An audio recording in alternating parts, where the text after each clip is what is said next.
আর জালিমদের ইসলামে থাকতে পারে না। আল্লাহ রাসূল বলেছেন, যে ব্যক্তি জালেমকে জালিম জানা সত্ত্বেও শক্তিশালী করার উদ্দেশ্যে অগ্রসর হবে, শক্তিশালী করে নাই, তাকে সাহায্য করে নাই, শুধুমাত্র অগ্রসর হয়েছে, আল্লাহ রাসূল বলেছেন সে ব্যক্তি ইসলাম থেকে বের হয়ে যাবে। নাউজুবিল্লাহ, ইসলাম থেকে বের হয়ে যাবে। ইসলামে তার কোনো স্থান নাই, জালেমের স্থান ইসলামে নেই।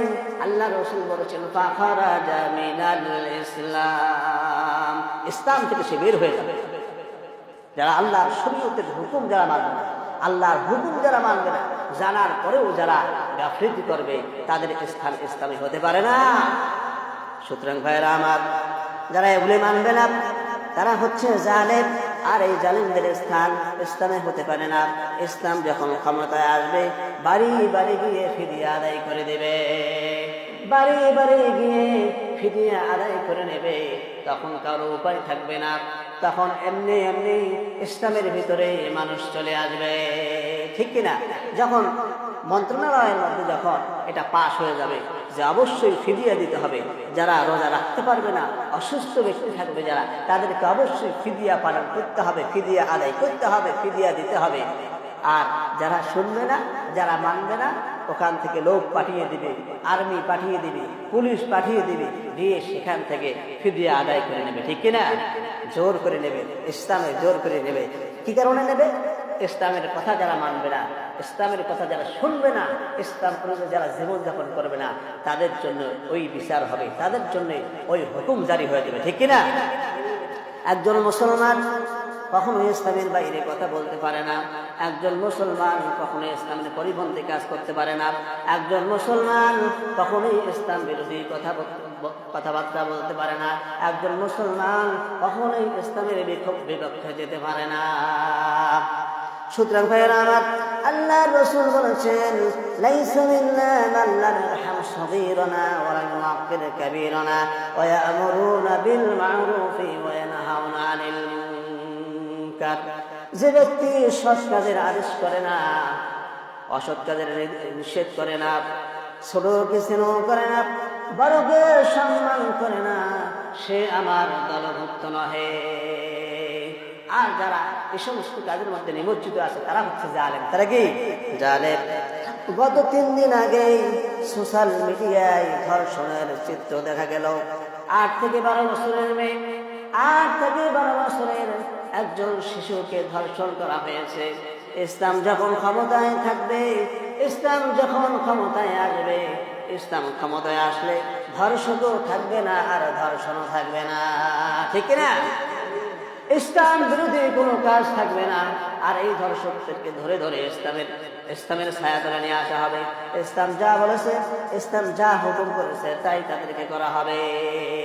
ইসলাম ক্ষমতায় থাকলে ধর্ষকের বিচার হয়ে যেত 24 ঘন্টার ভেতরে, কিন্তু এখনো পর্যন্ত ধর্ষকের খবর পাওয়া যায়নি। খবর শোনেন নাই আপনারা? ধর্ষণ করেছে, খবর শুনেন নাই?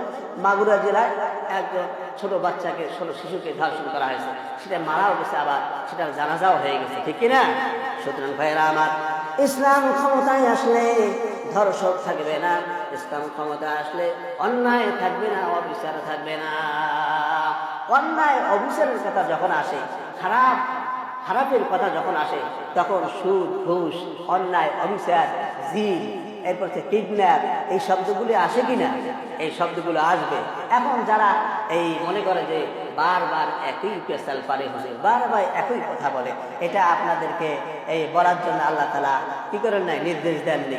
তার কারণ আল্লাহর হুকুম যেটা রয়েছে, খারাপের চ্যাপ্টার যখনই চলে আসবে, তখনই অন্যায়, অবিচার, সুদ, ঘুষ এগুলির কথা চলে আসবে। এগুলি বারবার আল্লাহ তাআলা বলছে। কেন বলছে? আমাদেরকে শুধরানোর জন্য বলছে, আমাদেরকে শিক্ষা গ্রহণ করার জন্য বলছে, ঠিক কিনা? এটা যদি কেউ বলে যে বারবার হুজুর এই সুদের কথা বলে, বারবার এই অন্যায় অবিচারের কথা বলে, বারবার জিনা ব্যভিচারের কথা বলে, বারবার ধর্ষণের কথা বলে, আরে ভাই এগুলো তো আসবেই, এগুলো কিয়ামত পর্যন্ত চলবে, আর এগুলোর বয়ানও কিয়ামত পর্যন্ত চলবে, ঠিক কিনা? সুতরাং ভাইয়েরা আমার, ইসলাম থেকে আমাদেরকে উপদেশ গ্রহণ করতে হবে, ইসলাম থেকে আমাদেরকে শিক্ষা গ্রহণ করতে হবে। আল্লাহ রাসূল সাল্লাল্লাহু আলাইহি ওয়াসাল্লাম আলী রাদিয়াল্লাহু তাআলা আনহুকে বলতেছে, ও আলী শোনো, তুমি আলেম হও, তুমি শিক্ষার্থী হও, তুমি শ্রোতা হও, কিন্তু তুমি চতুর্থ জন হয়ো না। আলী রাদিয়াল্লাহু তাআলা আনহু বললেন, হুজুর চতুর্থ জন আবার কে? হুজুর সাল্লাল্লাহু আলাইহি ওয়াসাল্লাম বললেন, চতুর্থ জন হচ্ছে যে নিজে ইলম রাখে না, অন্যের কাছে গিয়েও ইলম শিক্ষা করে না, এবং আলেম ওলামাগণের কাছে গিয়েও ইসলামের খবর নেয় না, শরীয়তের খবর নেয় না, মন গড়া জীবন যাপন করে, অজ্ঞদের মতো জীবন যাপন করে, মূর্খদের মতো জীবন যাপন করে। আর এই মূর্খদের মতো যারা জীবন যাপন করে, আল্লাহ রাসূল বললেন, নিশ্চয়ই সে ধ্বংসপ্রাপ্ত, নিশ্চয়ই সে ধ্বংসপ্রাপ্ত, নিশ্চয়ই সে ধ্বংসপ্রাপ্ত। নাউযুবিল্লাহ কবেন না? একবার বদদোয়া করলে হয়ে যেত, আল্লাহ রাসূল 3 বার বদদোয়া করে দিলেন, নিশ্চয়ই সে ধ্বংসপ্রাপ্ত, নিশ্চয়ই সে ধ্বংসপ্রাপ্ত, নিশ্চয়ই সে ধ্বংসপ্রাপ্ত। তার মানে কি? 3 বার বদদোয়া করেছে, সে ধ্বংস হয়ে যাবে, অবশ্যই সে ধ্বংস হয়ে যাবে। যেন চিৎকার করে বলে ঠিক না ঠিক। সুতরাং ভাইরা আমার, ইসলাম অনুযায়ী আমাদেরকে জীবন যাপন করতে হবে, ইসলামের ছায়া তলে আসতে হবে, ইসলাম অনুযায়ী জীবনকে পরিচালনা করতে হবে, কোরআন সুন্নাহ মোতাবেক জীবনকে পরিচালনা করতে হবে। আল্লাহ রাসূল সাল্লাল্লাহু আলাইহি ওয়াসাল্লাম বলেছেন, আলেমের পিছনে লাগো না, আলেমের পিছনে লাগো না, আলেমের পিছনে যদি তুমি লেগে যাও তাহলে তুমি ধ্বংস হয়ে যাবে। আলেমের কাছে গিয়ে আমাদেরকে শরীয়তের বিধানগুলো জানতে হবে, শরীয়তের হুকুমগুলো আমাদেরকে জানতে হবে, বুঝতে হবে, শেখার চেষ্টা করতে হবে। গাদ্দারি করা যাবে না। ইসলামে অনেক হুকুম রয়েছে, শরীয়তের অনেক হুকুম রয়েছে, অবশ্যই আমাদেরকে এই হুকুম অনুযায়ী জীবনকে পরিচালনা করার চেষ্টা করতে হবে। সকলে বলেন আল্লাহুম্মা আমিন। আমাকে একজন প্রশ্ন করলে যে নামাজে কতটুকু পরিমাণ কিরাত করলে নামাজ শুদ্ধ হয়ে যাবে? 3 আয়াত পরিমাণ করলে নামাজের ফরজিয়াত আদায় হয়ে যাবে। প্রতি আয়াতে কমপক্ষে 10টি করে অক্ষর থাকা জরুরি। কয়টি অক্ষর? 10টি করে অক্ষর থাকা জরুরি। এটা একটা শরীয়তের হুকুম, এটা একটা ইসলামের হুকুম, শরীয়তের বিধান। এগুলি আমাদের জানার দরকার আছে কিনা? অবশ্যই জানার দরকার আছে কিনা? আমি যদি মাগরিবের নামাজে সূরা আর রহমান ধরি তাহলে কি হবে? কেন হবে না? নামাজ তো পড়তেছি, কোরআন তেলাওয়াত করতেছি, সূরা রহমান পড়তেছি, এটা সুন্নতের খেলাফ। এটা কি সুন্নতের খেলাফ? সূরা রহমান ফজরের নামাজে আমি ধরতে পারবো, ফজরের নামাজে আমি সূরা রহমান ধরতে পারবো, সূরা ওয়াকিয়া ধরতে পারবো, সূরা মুলক ধরতে পারবো, কিন্তু ওই এটাও কোরআনের আয়াত, ওটাও ফজরের নামাজ, এটাও মাগরিবের নামাজ, একই নামাজ, ঠিক কিনা? আল্লাহর হুকুম তো নামাজ না আদায় করলে জাহান্নামে যাওয়া লাগবে, ঠিক কিনা? 2 কোটি 88 লক্ষ বছর জাহান্নামের আগুনে জ্বলতে হবে, ঠিক কিনা? কিন্তু এখানে শরীয়তের বিধান আছে, আমি কোন সূরা কোথায় পড়বো, কোন আয়াত কোথায় পড়বো, কতটুকু পরিমাণ আয়াত তেলাওয়াত করলে আমার নামাজ শুদ্ধ হয়ে যাবে, এই সম্পর্কে একজন মুসলমানের জানা থাকা উচিত, ঠিক কিনা?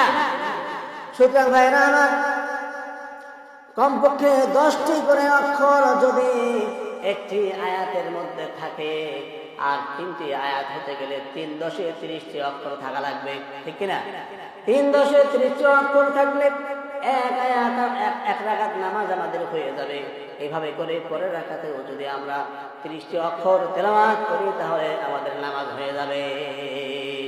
শরীয়তের হুকুম জানা দরকার, আমাদের জানা দরকার। এগুলি হচ্ছে শরীয়তের নির্দেশ। যারা মানবে না তারা হচ্ছে মুনাফিক, তারা হচ্ছে জালেম। আল্লাহ রাব্বুল আলামিন বলেন, যারা মুনাফিক রয়েছে, যারা মুনাফিক রয়েছে তাদের স্থান হবে একেবারে জাহান্নামের নিচতলায়। আল্লাহ রাব্বুল আলামিন বলেন, ইন্নাল মুনাফিকিনা ফিদ দারকিল আসফালি মিনান নার। জাহান্নামের একেবারে নিচতলায় তাদের স্থান হবে। যারা চিৎকার করে বলেন নাউজুবিল্লাহ। যেখান থেকে আগুন উৎপত্তি হয়, যেখান থেকে আগুন উৎপন্ন করা হয়, ঠিক সেই জায়গায় তাকে ফেলে দেওয়া হবে। আর এই মুনাফিক কারা? মুনাফিক কারা? কাফের। কাফের ব্যক্তি মুনাফিক হতে পারে না, কাফের তো অস্বীকারী, একেবারে সেই ইসলামের বাইরে। মুনাফিক কারা? মুসলমানদের মধ্যে যারা মুনাফিক তারাই এই জাহান্নামের নিচতলায় তাদের স্থান হবে। যারা চিৎকার করে বলেন নাউজুবিল্লাহ। আমি যে এই যে কমপক্ষে 10টি অক্ষরের কথা বললাম, কোথায় আছে? প্রমাণ কি? প্রমাণ হচ্ছে ফতোয়ায়ে শামিতে রয়েছে, ফতোয়ায়ে আলমগীরিতে রয়েছে, এরপরে ফতোয়ায়ে হিন্দিয়ে কিতাবের মধ্যে রয়েছে। এই কিতাব